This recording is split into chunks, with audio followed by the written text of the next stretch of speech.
시작. 믿음으로 모세가 낳았을 때에 그 부모가 아름다운 아이임을 보고 석 달 동안 섬겨 왕의 명령을 무서워하지 아니하였으며. 아멘.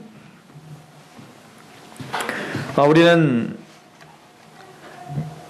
세상이 감당하지 못할 그 믿음을 소유한 그 믿음의 선진들에 대해서 오늘 또 계속 이어서 보고 있습니다. 그 중에 오늘 바라볼 분은 바로 모세의 부모에 대해서 우리가 보려고 합니다. 모세의 부모에 대해서는 성경에서 짧게 나오기 때문에 그냥 지나치기 쉬운 사람 중에 한 명이지요. 그러나 이 귀한 시간을 통해서 다시 한번 성경에 기록된 그 모세의 부모의 그 믿음을 다시 한번 생각해보고 우리가 그 믿음을 쫓아 살아가려고 하는 그런 몸부림과 그런 열망함이 오늘 있기를 소망합니다. 오늘 히브리서 11장에 보면 23절에 믿음으로 모세가 낳았을 때 그 부모가 아름다운 아이임을 보고 석 달 동안 숨겨 왕의 명령을 무서워하지 아니하였다. 그래서 우리가 잘 아는 것처럼 모세의 부모는 특별히 이제 출애굽기에 보면 어머니가 요게벳이라고 하는 그 어머니가 주도적으로 어떤 일들을 추진했던 것을 우리는 볼 수 있습니다. 그래서 모세를 석 달 동안 숨기죠. 갓난아이를 석 달 동안 숨기고 있다가 숨기다가 이제 석 달이 지난 다음에 도대체가 숨길 수가 없어서 이제 그때는 그 미리암을 통해서 갈대 상자에 넣어서 이제 우리가 아는 것처럼 강에 흐르게 해서 바로의 딸인 그 공주가 목욕하는데 가서 마침내는 그 바로의 딸이 그 갈대 상자에 보여있는 모세를 발견하고 건져내서 그래서 물에서 건져낸 자가 모세라고 하는 이름의 뜻이 물에서 건져진 바 된 자라고 하는 것이죠. 그래서 우리가 알고 있는 것처럼 모세가 아주 신기하게 이집트의 왕자가 되더라는 그런 사실을 우리는 볼 수 있었습니다. 우리 이 말씀들을 우리가 좀 참고하기 위해서 출애굽기 1장으로 좀 가보려고 합니다. 오늘 히브리서 11장 23절의 배경이 되는 출애굽기 11장에 가보면 1장에 가보면 출애굽기 1장 1절부터 보면 이렇게 나옵니다. 야곱과 함께 각각 자기 가족을 데리고 애굽에 이른 이스라엘 아들들의 이름은 이러하니 그래서 이제 르우벤, 시므온, 레위와 유다와 이사갈과 스불론과 베냐민과 그래서 12 아들들과 함께 70명이 애굽으로 돌아갑니다. 애굽의 특별히 고센 땅에 하나님께서 바로에게 은혜를 받게 하여서 고센 땅에 머무르게 하죠. 그곳은 양을 치기 가장 좋은 곳입니다. 그래서 여기 보면은 이렇게 써있죠. 6절에 보면 요셉과 그의 모든 형제와 그 시대의 사람은 다 죽었고 이제는 시간이 흘렀습니다. 어느 정도 흘렀는지는 정확하게 알 수 없습니다. 그러나 우선 요셉이 죽고 그리고 그 형제들도 다 죽은 이후에 뭐 100년이 지났는지 모르겠고 한 200년이 지났는지 모르겠지만 하여튼 그 시대가 지나고 난 다음에 7절을 한번 읽어보겠습니다. 시작. 이스라엘 자손은 생육하고 불어나 번성하고 매우 강하여 온 땅에 가득하더라. 이스라엘 백성들이 얼마나 잘 불어나기 시작하는지 사람들이 감당하지 못할 만큼 팍팍팍 느는 거예요. 그래서 나중에 이제 출애굽을 할 당시에는 70명이 들어갔던 가족들이 출애굽을 할 당시에는 몇 명이 되지요? 약 200만 정도가 됩니다. 70명이 200만 정도로 늘어나는 거예요. 물론 이제 그 70명도 아마 남자랑 여자랑 다 같이 해서 70명 일 것이고 아니면 더 많아도 한 100명 안팎일 텐데 그 숫자가 400년 만에 몇 명으로 는다고요? 200만으로 느는 거예요. 그러니까 엄청나게 빠른 속도로 늘은 거거든요. 이것은 이렇게 늘을 수 있었던 건 뭐냐면 하나님께서 아브라함에게 약속하신 언약이 지금 성취되고 있음을 보여주고 있죠. 내가 너의 씨로 인하여 번성케 하겠다 라고 말을 했고 하늘의 별과 같이 하겠고 땅에 모래와 같이 하겠다라고 하나님께서 아브라함에게 창세기 15장에 이미 약속을 한 그 약속이 지금 성실하게 어떻게 되고 있는 거예요? 성취되고 있다는 사실을 우리는 볼 수가 있습니다. 그랬더니 우리가 보니까 8절에 보면 이럽니다. 요셉을 알지 못하는 새 왕이 일어나 애굽을 다스리더니 그가 그 백성에게 이르되 이 백성 이스라엘 자손이 우리보다 더 많고 강하도다 이렇게 이야기를 합니다. 과장한 거죠. 설마 이스라엘이 더 많겠습니까? 이집트 사람이 훨씬 더 많고 또 이집트에 있는 그 군사력은 사실은 아무리 이스라엘 백성들이 많아졌다 하더라도 따라갈 수가 없는 군사력입니다. 그런데 지금 애굽의 그 바로 왕은 그 이스라엘 백성들이 그 기하급수적으로 늘고 있는 걸 보면서 좀 위축이 되기 시작하고 뭔가 이스라엘 백성들에 대해서 경계를 하기 시작하는 겁니다. 예를 들어서 우리나라는 단일 민족으로 해갖고 우리나라 한국 사람만 많이 살았던 시대가 이제 거의 끝나가기 시작하죠. 이제는 여러 동남아 사람들이나 여러 많은 다문화 사람들이 굉장히 유입되고 있고 이 유입되는 속도가 엄청나게 빠르다고 합니다.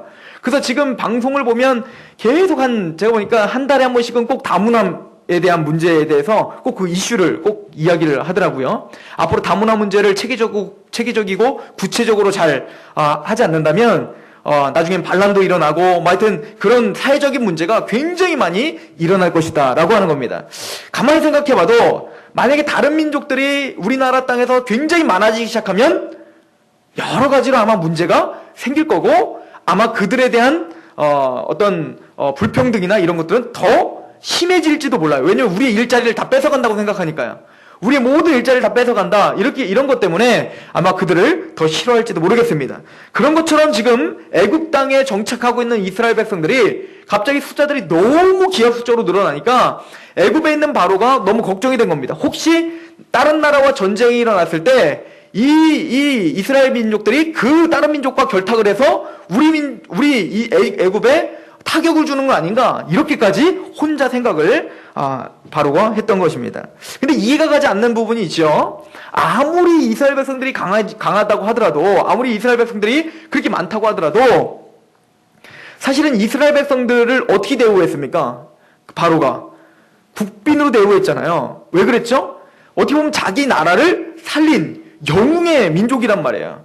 그래서 우리가 저번 주에도 본 것처럼 야곱이 죽었을 때 야곱을 위해서 전 애굽 민족들이 어떻게 했어요? 70일 동안이나 애곡했단 말이야. 이거 엄청나게 대우를 해줬던 그 이스라엘 백성들인데 어떻게 요셉을 모른다고 할 수 있습니까? 근데 오늘 봤더니 바로가 요셉을 모른다고 이야기하고 있어요. 그죠?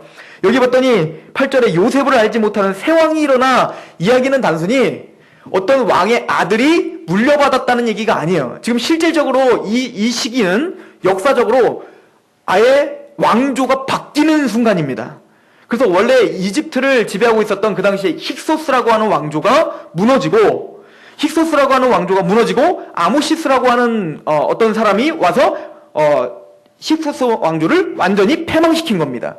그리고는 이제는 그 원래 힉소스 민족과는 전혀 다른 왕조가 지금 세워졌기 때문에 지금 그 사람들은 이스라엘에 대해서 또 그 민족이 어떻게 살아났는지에 대해서 알 수가 없었던 거예요. 그러다 보니까 요셉이 이 민족을 어떻게 살렸는지 그거는 별로 상관이 없게 된 것입니다.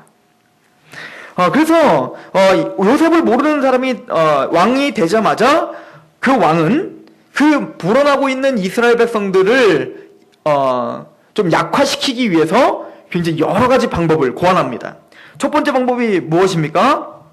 우리 10절부터 보면 자, 우리가 그들에게 대하여 지혜롭게 하자. 두렵건대 그들이 더 많게 되면 전쟁이 일어날 때에 우리 대적과 합하여 우리와 싸우고 이 땅에서 나갈까 하노라 하고 감독들을 그들 위에 세우고 그들에게 무거운 짐을 지워 괴롭게 하여 그들에게 바로를 위하여 국고성 비동과 라암셋을 건축하게 하니라. 그래서 굉장히 무겁게 여러 가지 짐들을 강하게 피라미드를 할지 라암셋이랄지 그 어마어마한 건축들을 누구에게 시키고 있는 거예요? 유태인들에게, 특히 이스라엘 백성들에게 시킴으로 어떻게 하는 겁니까? 자손의 번성을 막고 있는 겁니다. 몸을 피로하게 만들면 자손의 번성이 안 되기 때문에 그렇게 지금 압제하기 시작합니다. 그런데 12절 같이 한번 읽어보겠습니다. 시작. 그러나 학대를 받을수록 더욱 번성하여 퍼져나가니 애굽 사람이 이스라엘 자손으로 말미암아 근심하여 이스라엘 자손에게 이를 엄하게 시켜. 근데 그 엄하게 그 당시에 바로가 자기가 할 수 있는 지혜를 총동원해서 이스라엘 백성들을 많아지는 이스라엘 백성들의 그 백성들을 지금 축소시키려고 아무리 노력을 해도 어떻게 해요? 더 번성하더라 라고 이야기를 하고 있습니다. 우리 잠언서 19장 21절을 한번 보도록 하겠습니다. 이 말씀이 딱 들어맞죠? 잠언서 19장 21절입니다.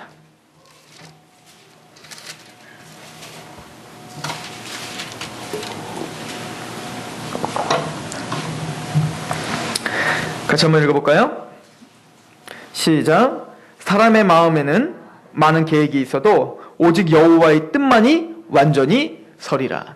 아무리 어떤 잘난 사람일지라도, 아무리 어떤 큰 권력을 가진 사람일지라도, 어떤 계획을 할지라도 누구의 뜻이 반드시 승리하게 돼 있다는 얘기예요. 하나님의 뜻이 반드시 승리하게 돼 있다라고 말합니다. 여러분들이 잘 아실 것입니다. 중국이 공산화되면서 목태똥이 문화혁명을 일으키죠. 그 문화혁명이라는 게 무엇입니까? 그 중국에 있는 모든 종교, 모든 사상들을 다 어떻게 하는 거야? 제거해버리는 겁니다. 그중에 그 공산 그 정권의 가장 걸림돌이 되는 것은 바로 기독교였습니다. 왜냐하면 기독교는 서양에서 들어온 것이고, 또한 기독교는 자기 유물론자였던 공산 국가에는 굉장히 적이 될 수밖에 없었고, 그래서 그 모태똥은 어떻게 했습니까? 기독교를 뿌리째 뽑으려고 모든 사람을 다 죽였죠. 굉장히 잔인하게 죽이고, 그리고는 이제는 중국에는 기독교가 없다라고 선언을 했습니다. 그런데 100년이 가지 못해서 중국이 개방이 되고 알고 봤더니 우리나라 인구보다 훨씬 많은 인구가 기독교인인 것이 드러났죠. 지하교회에 우리나라 인구보다 훨씬 많은 숫자가 지하교회에 제대로 된 삼자교회 말고요. 그러니까 형식적인 기독교 말고 진짜 하나님 아버지 앞에 구원의 감격과 그 감격으로 찬양을 하고 목숨을 걸 만큼 순교자의 마음으로 하나님을 찬양했던 그 수많은 사람이 1억이 넘는다는 거예요. 1억. 엄청난 숫자가 중국에 뭡니까? 기독교인으로 뿌리를 내리고 있더라. 아무리 큰 권력을 갖고 아무리 어떤 지혜로 하나님의 일을 대적하려 하더라도 하나님의 뜻은 막을 수 없음을 지금 성경은 우리에게 보여주고 있습니다. 로마가 패망할 당시에 많은 사람들은 로마가 패망하면 기독교도 패망할 것이라고 생각했습니다. 저 잔인하고 저 무식한 게르만 민족들이 몰려와서 로마를 패망시키면 기독교도 이제 끝났다라고 이야기했을 때, 어거스틴이라고 하는 신학자는 하나님의 도성이라고 하는 책을 쓰면서 뭐라고 했냐면, 이 로마가 망할지라도 하나님의 도성은 망하지 않는다라고 얘기했고, 그 말이 적중했습니다. 로마가 망하더라도 그 모든 유럽은 누가 정권을 잡았죠? 교회가 모든 힘을 잡고 있었습니다. 그래서 로마는 망했지만, 세상 무너질 것 같지 않았던 로마는 망했지만 기독교는 더 굳건하게 세워졌음을 우린 역사적으로 볼 수 있습니다. 아무리 인간의 지혜로 하나님의 뜻을 어긋나게 한다 할지라도, 아무리 그것을 막으려고 할지라도, 바로가 아무리 모든 것을 총동해서 하나님의 말씀을, 하나님의 언약을 막으려고 할지라도 그 언약은 최종적으로 승리하게 될 줄로 믿습니다. 이것은 우리의 신앙의 직접적인 메시지가 됩니다. 우리의 삶 가운데, 우리의 가족 가운데, 또 여러 가지 환경 가운데 하나님의 우리에게 주신 모든 약속들이 안 이루어질 것 같은 어떤 상황일지라도 하나님의 약속은 반드시 굳건하게 서며 그 약속은 반드시 이루어진다라고 믿는 것이 바로 크리스찬의 믿음입니다. 우리 시편 33편을 한번 보도록 합니다. 시편 33편입니다.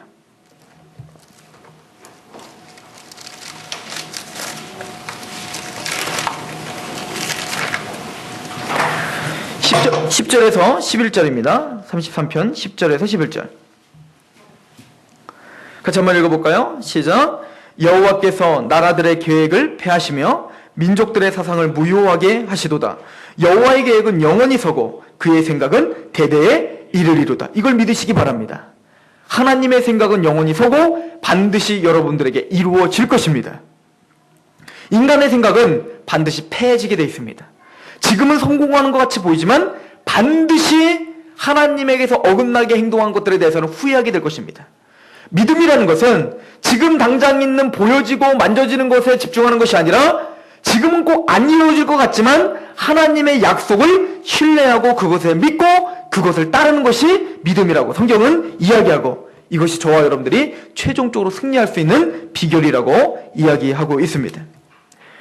아마도 이 모세의 부모는 그것을 알고 그것을 믿고 승리했던 것 같습니다. 거센 세상의 도전 앞에 하나님은 하나님의 사람을 사용하시죠. 지금 바로는 자기의 모든 것을 활용하여 하나님의 약속을 지금 저지하고 막으려고 할 때 하나님은 그 믿음의 사람을 두려워하지 않고 하나님을 두려워하는 사람을 사용하셔서 하나님의 구속의 역사를 끊임없이 진행하고 계십니다. 여러분들 에스라를 잘 아시죠? 에스라가 내가 하나님의 율법을 연구하고 준행하고 가르치기로 결심을 합니다.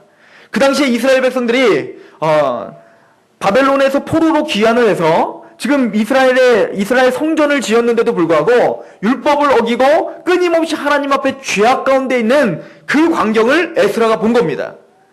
어떤 보여지는 성전이 재건됐지만 보이지 않는 그 성도들의 마음, 그 이스라엘 백성들의 마음은 여전히 패역한 거예요. 그것을 보고 에스라는 너무나 답답했습니다. 하나님의 말씀 앞에 두렵고 떨리고 서 있지 못하는 그 하나님의 백성들을 바라보며 탄식이 일어난 것입니다. 그래서 에스라가 어떻게 합니까? 자기의 옷을 찢으며 회개하며 하나님께 나갑니다. 그럴 때 에스라서 9장 3절에 4절을 보면 하나님의 말씀에 떠는 자들이 에스라에게 나오더라 이렇게 말합니다. 모든 사람이 패역해서 하나님의 말씀 앞에 순종하지 않는 것 같이 보이지만 그 중에서도 하나님이 택한 사람들은 있더라. 이 시대가 하나님 말씀에서 어긋나고 하나님의 뜻은 전혀 상고하지 않고 자기 멋대로 살아가는 세상인 것 같지만 이 시대에도 하나님은 하나님의 사람을 남겨 두었습니다. 저는 그것이 저와 여러분이 되기를 소망합니다. 즉 하나님을 두려워하는 사람들을 통해서 일하십니다. 근데 너무 재밌는 거 아십니까? 우리는 보통 출애굽하면 모세부터 생각하는데 출애굽기는 모세 전에 이미 2명의 믿음의 사람을 말하는데 오늘 보는 부모들이 그렇고 그 전에 3파가 있습니다. 그 3파는 여호와 하나님을 두려워함으로 어떻게 했어요? 목숨을 걸고 아이들을 죽이지 않게 됩니다. 이걸 보면 그 3파는 사실은 이름도 없습니다. 이름 있죠 참? 그 3파는 보잘것없어 보입니다. 엄청난 기적을 베푸는 사람도 아닙니다. 그러나 하나님의 그 언약을 성취하는 데 있어서 굉장히 탁월하게 쓰임을 받았던 사람입니다. 여러분들이 지금 어떠한 가정에서 어떠한 직장에서 어떻게 지금 살고 계십니까? 하나님은 대통령만 쓰는 게 아니에요. 하나님의 그 큰 역사를 이루는 데 있어서 재벌만 쓰는 것이 아닙니다. 오늘 아무것도 아닌 것 같이 보이는 3파를 쓰셔서 하나님이 역사를 이루시는 것처럼 오늘 저와 여러분을 쓰시기를 소망합니다. 어떤 직분과 어떤 나이와 어떤 업적이 하나님의 일에 쓰임을 받느냐 안 하느냐의 기준이 될 수 없습니다. 기준은 오직 하나야. 사람을 두려워하느냐 하나님을 두려워하느냐. 똑같은 콩나물 장사를 하더라도 하나님을 두려워하며 장사를 하느냐 사람을 두려워하며 장사를 하느냐. 똑같이 가정생활을 하면서 사람을 두려워하며 내가 가정 가운데 가정을 제대로 하나님 말씀대로 인도하려고 하는 것이냐 하나님을 두려워하며 그렇게 가정의 주부로서 아니 가정으로서 서 있느냐. 이것이 하나님이 쓰임받느냐 안 받느냐의 기준이라는 사실을 우리 명심하셔야 될 줄로 믿습니다. 그래서 고린도전서 1장 26절부터 보면 너희의 택하심을 보라. 문벌 좋은 자가 많지 않고 지혜 있는 자가 많지 않다고 말해요. 하나님 그런 것을 보시고 우리를 부르시는 게 아니라는 거예요. 하나님을 경외하고 하나님의 말씀을 두려워하는 자 반드시 쓰임받을 줄로 믿습니다.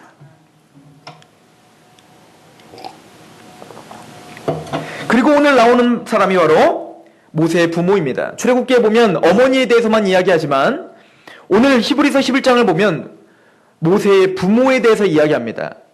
그 어머니가 그렇게 할 수 있었던 건 누가 도와줬을까요? 아버지가 그걸 동의했으니까 가능한 겁니다. 그래서 믿음의 부부, 동일하게 요게벳과 그리고 그 아므람이 동일하게 뭡니까? 하나님을 두려워하는 마음이 있었던 거예요. 하나님을 두려워하고 하나님의 말씀 가운데 같이 집중할 수 있었던 부부. 이것이 가장 복된 가정입니다. 그 한마음이 돼서 하나님의 뜻 가운데 뭡니까? 자녀를 양육하려고 하고 하나님의 뜻 가운데 뭡니까? 그 일들을 추진하려고 하는 것. 이것이 우리의 가정의 모델이 될 것입니다. 이 사람들은 하나님을 두려워하는 마음으로 바로가 어떻게 했습니까? 남자가 나면 다 어떻게 했습니까? 강물에 던져 죽이려고 했어요. 그런데 아므람과 요게벳은 오늘 믿음으로 하나님을 두려워함으로 어떻게 했다는 거예요? 모세를 살려뒀다는 얘기입니다. 이 얘기는 왕의 명령을 어겼다는 거죠. 이게 발각되면 죽음입니다. 우리가 근데 좀 생각해 보셔야 될 게 있어요. 성경에는요, 윗권위자들에 대해서 우리가 순복을 해야 될까요? 말아야 될까요? 해야 됩니다. 그 당시에 기독교인들 핍박했던 그 로마의 황제에게서도 그 기독교인들에게 뭐라고 말하냐면 윗권위자들에게 순복하라 라고 이야기를 합니다. 로마서 13장을 한번 가보세요. 로마서 13장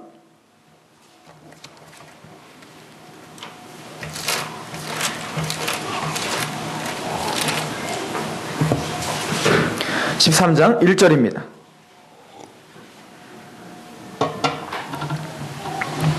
같이 읽어보겠습니다. 1절 2절 시작. 각 사람은 위에 있는 권세자들에게 복종하라. 권세는 하나님으로부터 나지 않음이 없나니 모든 권세는 다 하나님께서 정하신 바라. 그러므로 권세를 거스르는 자는 하나님의 명을 거스름이니 거스르는 자들은 심판을 자처함이라. 어떤 권세든 그 윗권위자는 누가 세워주셨다는 거예요? 하나님이 세워주셨기 때문에 그 말을 어기는 것은 심판을 자초하는 것이 된다라고 이야기를 하고 있음을 우리 명심해야 됩니다. 그래서 우리는 윗권위자, 특별히 대통령, 왕, 그리고 우리의 윗권위자들의 권위를 철저하게 순복해야 됩니다. 더 나아가 가정에서는 가장이 또 부모가 우리의 윗권위자가 됩니다. 그래서 철저하게 순종하는 것, 이것이 하나님의 뜻입니다. 남편에게 순종하라고 하고 부모에게 순종하라고 합니다. 그런데 우리가 더 자세하게 볼 게 있어요. 우리 에베소서 6장을 한번 가보세요. 너희는 부모에게 순종하라 라고 이야기를 하지만, 그 윗권위자에게 순종하라 라고 이야기를 하지만, 조금 더 자세하게 보면 6장 1절을 한번 보도록 하겠습니다. 6장 1절 시작. 자녀들아 주 안에서 너희의 부모에게 순종하라. 이것이 옳으니라. 부모에게 순종하는데 그 앞에 어디 안에서? 주 안에서예요. 이해가세요? 무조건 순종이 아니에요. 지금 우리에게 맹종을 요구하는 게 아니란 얘기입니다. 윗권위자에게 우린 물론 순종해야 되고 순복해야 되는 것이 우리의 마땅한 일이지만 어디 안에서 해야 된다고요? 주님 안에서 순종해야 된다라고 이야기하고 있습니다. 이 얘기는 무슨 얘기입니까? 윗권위자가 만약에 하나님의 말씀에서 어긋난, 하나님의 뜻에서 어긋난 그런 일들을 우리에게 명령한다면 그것들에 대해서는 순종할 필요가 없음을 우리는 명심하셔야 됩니다. 우리 사도행전 5장 29절을 한번 보십시오. 사도행전 5장 29절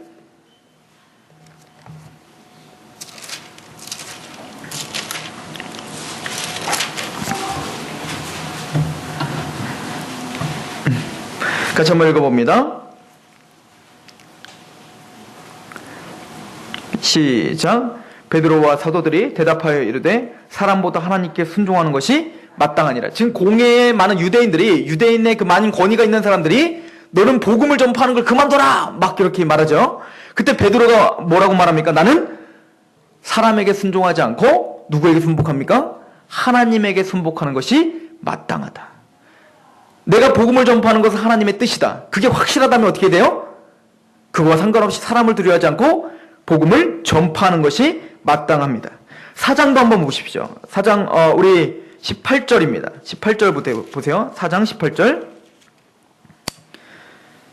19절입니다. 시작. 그들을 불러 경고하여 도무지 예수의 이름을 말하지도 말고 가르치지도 말라 하니 베드로와 요한이 대답하여 이르기되 하나님 앞에서 너희의 말을 듣는 것이 하나님 말씀을 듣는 것보다 옳은가 판단하라.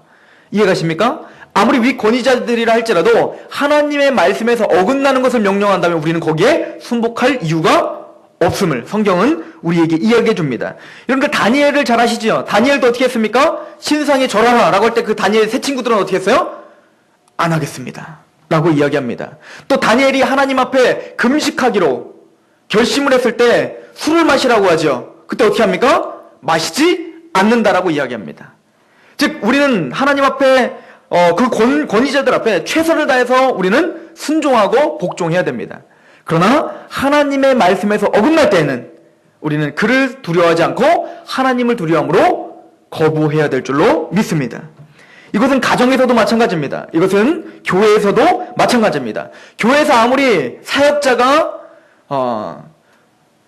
권위가 있다 할지라도 사역자가 말씀을 잘못 전한다면 그것들에 대해서는 당연히 얘기를 해야 돼요. 이해가십니까? 그렇게 했었던 사람이 누굽니까? 브리스길라와 아굴라였죠. 아볼로 목사님이 복음을 전하는데 복음이 아닌 것을 전해요. 대신 교회 전체에서 말하면 안 됩니다. 브리스길라 아굴라는 어떻게 했습니까? 목사님에게 조용히 찾아가서 그것을 이야기했지요. 맹종하지 말라는 얘기입니다. 하나님의 뜻이거든 순복하고 그렇지 않거든 뭐요? 순복할 수 없음을 확실하게 하는 그런 믿음의 사람들이 되기를 소망합니다.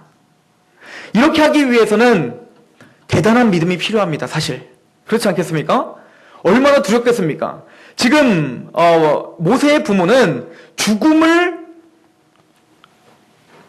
죽을 수도 있는 상황에서 하나님을 두려워하는 마음으로 지금 왕의 명령을 어기고 있는 상황입니다. 우리 시편 27편을 한번 보세요. 시편 27편.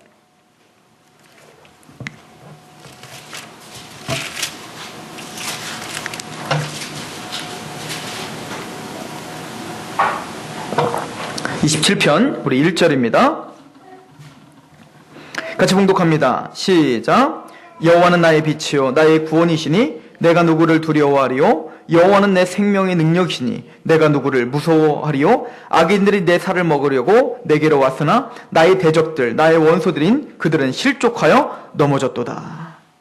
여호와는 나의 빛이요 나의 구원이시니 내가 누구를 두려워하리요?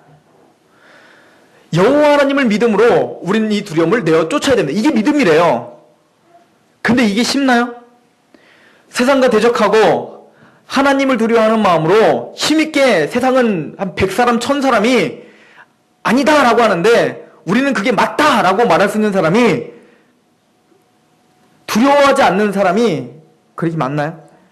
우리는 두려워할 수밖에 없는 사람들입니다. 지금 믿음의 이 사람도 하나님의 빛으로 나는 두려워하는 자가 없다라고 이야기하지만 그 마음에 정말 두려움이 하나도 없었을까요? 없었겠죠. 시편 고백하는 사람은. 그러나 저는 또 여러분들은 두려움이 있습니다.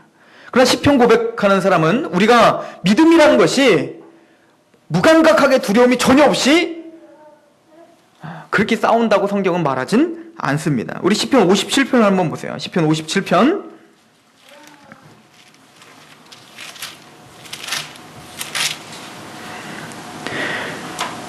56편입니다. 56편 3절입니다. 같이 한번 읽어보겠습니다. 시작. 내가 두려워하는 날에는 내가 주를 의지하리니. 두려운 거예요. 두려운 날은 두려운 날이에요. 이해가십니까? 안 두려울 수가 없습니다. 여러분들 주기철 목사님 아시죠? 일제시대 때 신사참배와 동방요배를 거부하시고 순교하셨잖아요. 주기철 목사님 첫째 아들이 우리 신학생 모임할 때 한번 찾아오셔서 간증을 한 적이 있었어요. 그 주기철 목사님 첫 번째 아들이 맏아들이죠. 그 아들이 어렸을 때입니다. 굉장히 어렸을 때일 거 아니에요.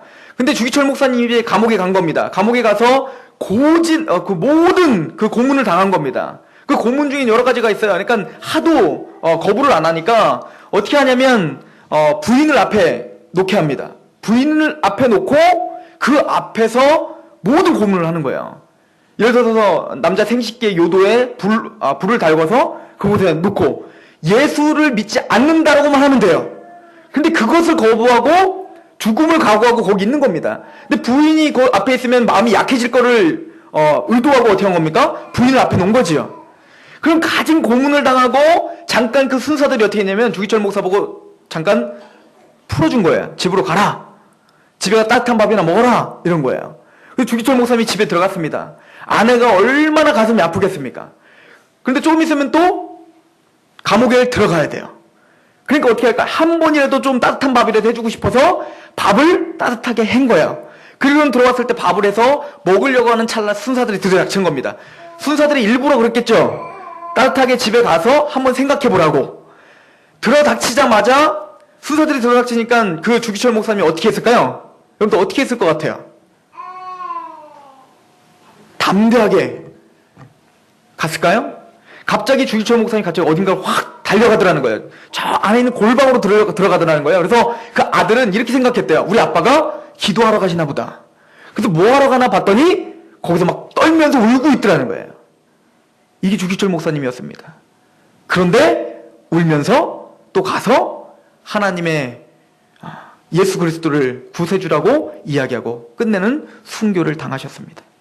주기철 목사님 두려웠던 겁니다. 너무 두려웠던 거예요. 자, 그 두려움을 이길 수가 없었던 겁니다. 이해가십니까? 크리스찬들도 그런 상황에 맞닥뜨리면 두려울 수밖에 없습니다. 그때 시편 기자는 말하는 겁니다. 두려운 날에 주를 의지하라. 우리가 할 수 있는 건 주님을 의지하는 것. 두려울 수는 있지만 주님을 의지할 때 저와 여러분들이 승리할 줄로 믿습니다. 지금 이 부분은 바로 그런 주님을 의지하는 믿음이 있었다고 저는 확신합니다. 우리 전도서 7장 14절을 한번 보도록 하겠습니다. 전도서 7장 14절.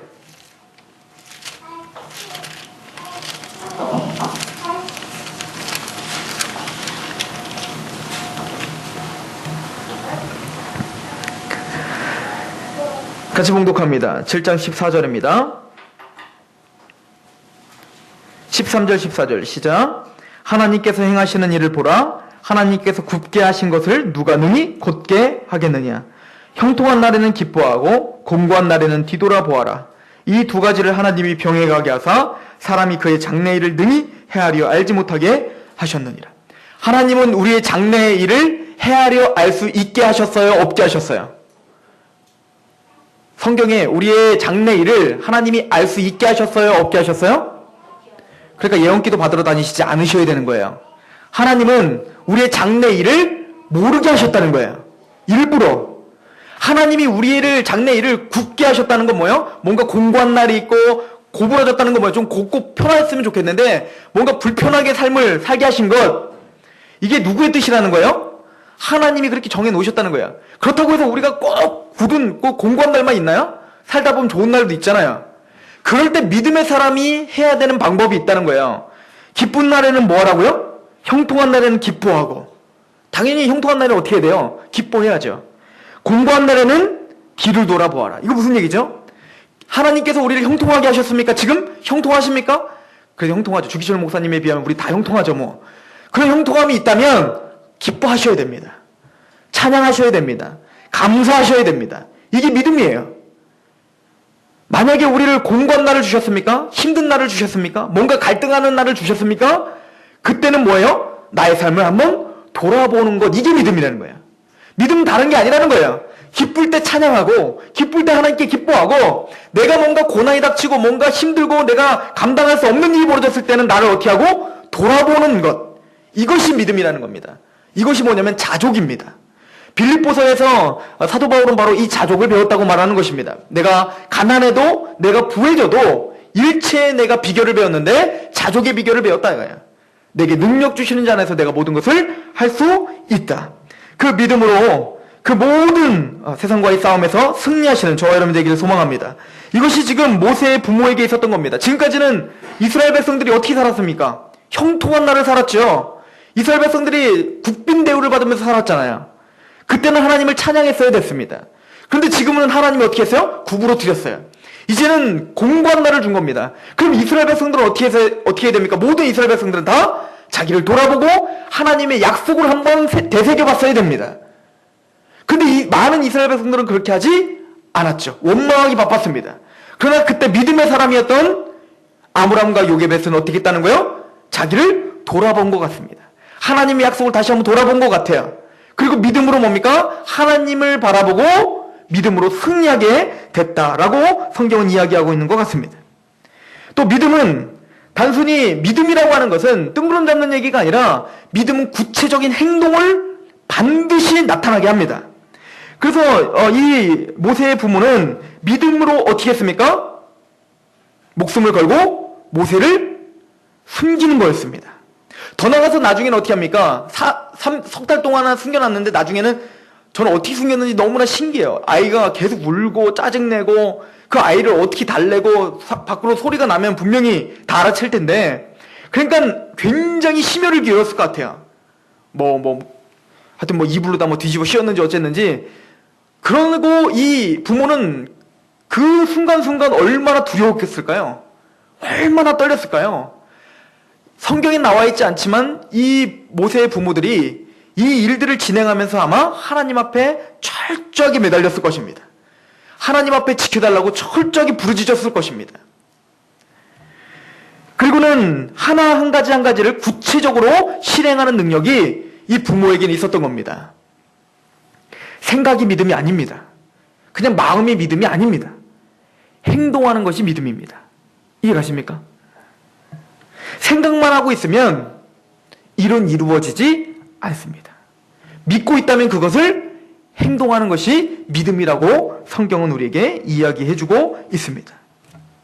여호와께서는 모세를 건지시기 위해 경이로운 권능의 이적을 사용하시진 않아요. 한번 생각해 보세요. 하나님이 모세를 살리려면 이렇게 고된 방법으로 사실 안 하셔도 되죠.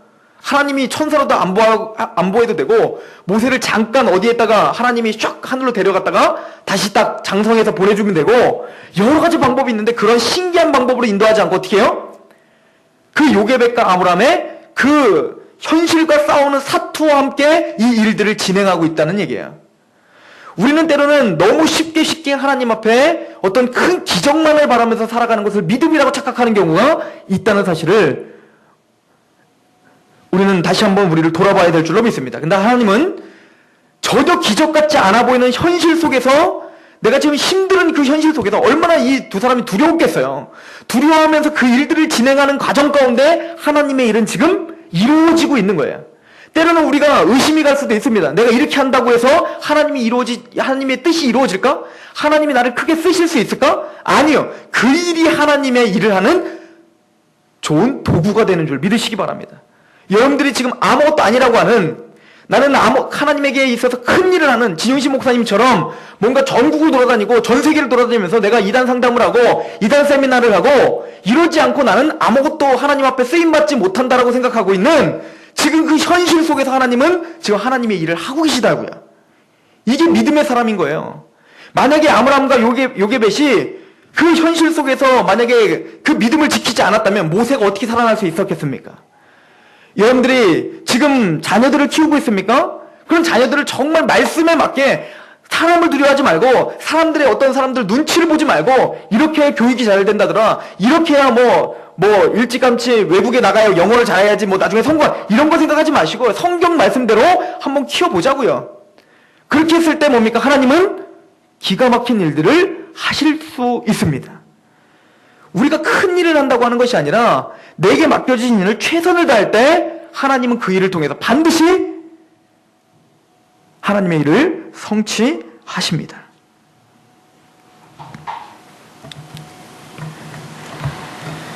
모세의 부모는 단순히 자기 자녀가 너무 좋아서 그냥 살리려고 한 것이 아니에요.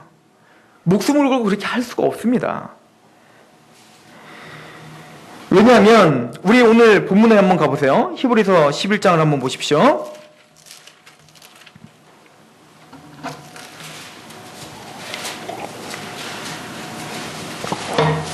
23절입니다. 같이 한번 읽어보겠습니다. 시작. 믿음으로 모세가 낳았을 때에 그 부모가 아름다운 아이임을 보고 석 달 동안 숨겨. 그러니까 살아남으려면 잘생겨야 돼요. 그죠? 지금 그 말이 아니죠. 지금 아름답다는 얘기는, 야, 우리 아들 너무 잘생겼는데 이거 버리기 아까운데, 지금 이런 얘기가 아니란 얘기예요. 지금 아름다움을 보고 할 때 믿음으로 해요. 믿음의 눈으로 봤을 때 아름답다는 얘기예요. 지금 이거는 단순히 인간적인 아름다움을 이야기하는 게 아닙니다. 우리 사도행전 7장에 보면 더 자세하게 나와 있어요. 한번 보세요. 사도행전 7장 20절입니다.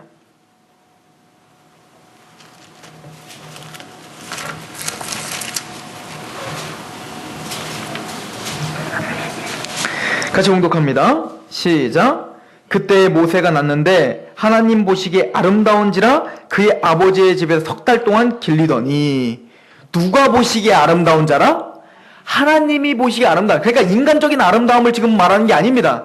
단순히 내 자식이니까 좋아 보이는 게 아닙니다. 지금 요게벳과 아므람은 믿음의 사람들인 거예요. 그 믿음의 사람으로서 무엇을 붙잡고 있었냐면 하나님의 약속을 붙잡고 있었던 사람들이었던 거예요.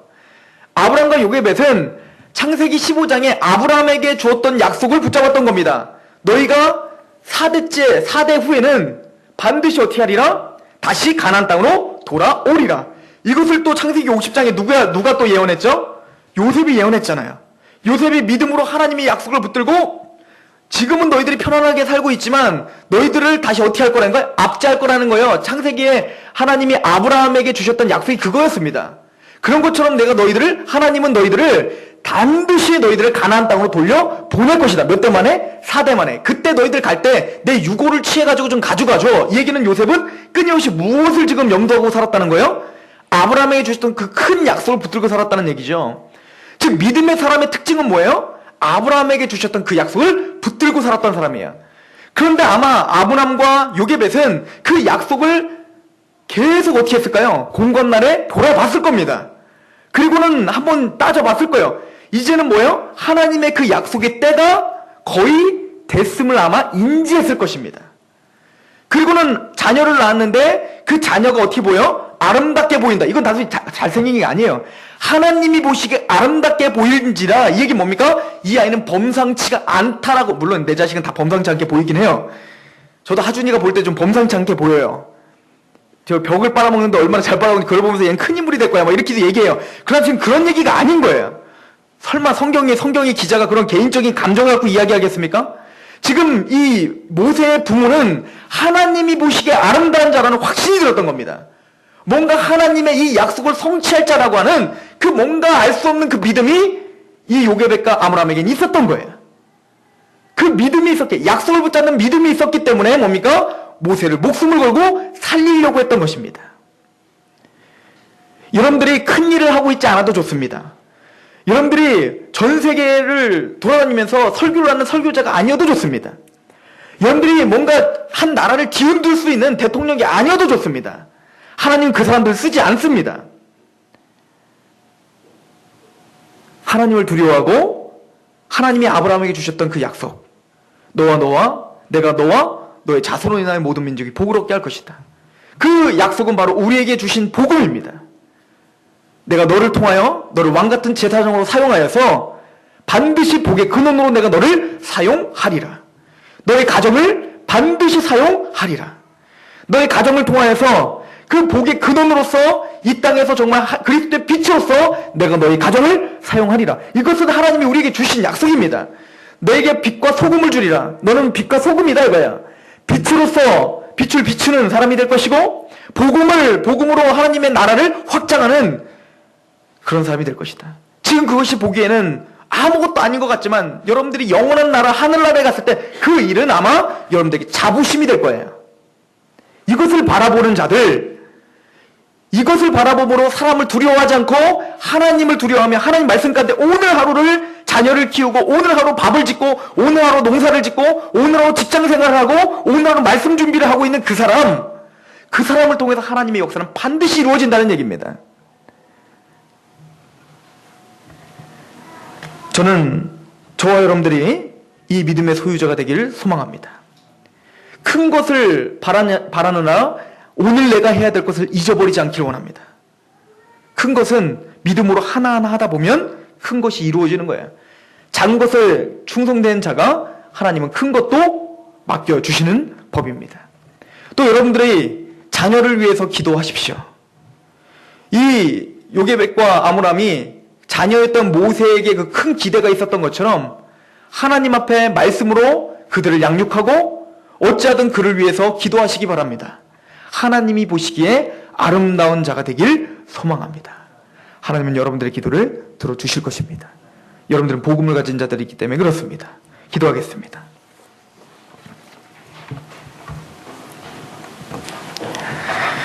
하나님, 우리는 오늘날 대단한 일을 하고 있지는 못합니다.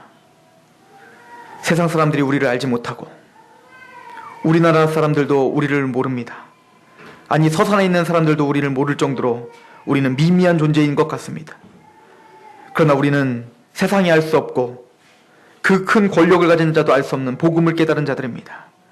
아버지, 그 약속 붙들고 오늘 우리에게 맡겨주신 그 작아 보이는 그 일 가운데 믿음으로 승리하게 하여 주시옵소서.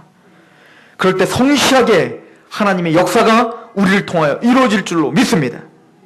우리를 통하여서 모세와 같은 기라성 같은 하나님의 사람이 세워질 줄로 믿습니다. 세상적으로 보기에는 작아 보이는 교회지만 이 교회가 마땅히 해야 될 일들을 하게 하여 주시옵소서. 구원의 확신이 없는 자들에게 구원을 주고 이단에 빠진 자들에게 이단이 잘못되고 하나님의 말씀으로 다시 돌이키는 일들을 조용하고 묵묵하게 감당하게 하여 주시옵소서. 세상 사람들이 얕볼지라도 우리는 이 일 가운데 아버지 자부심을 갖고 그 예배에 감격하게 하여 주시옵소서. 그럴 때 이 상록교회를 통하여서 하나님의 거룩한 사람들이, 기라성 같은 믿음의 사람들이 세워질 줄로 믿습니다. 그렇게 하실 하나님을 찬양합니다. 이 작은 믿음, 겨자씨와 같은 믿음을 사용하셔서 하나님의 나라를 마음껏 확장하여 주시옵소서. 예수 그리스도 이름으로 감사하며 기도합니다.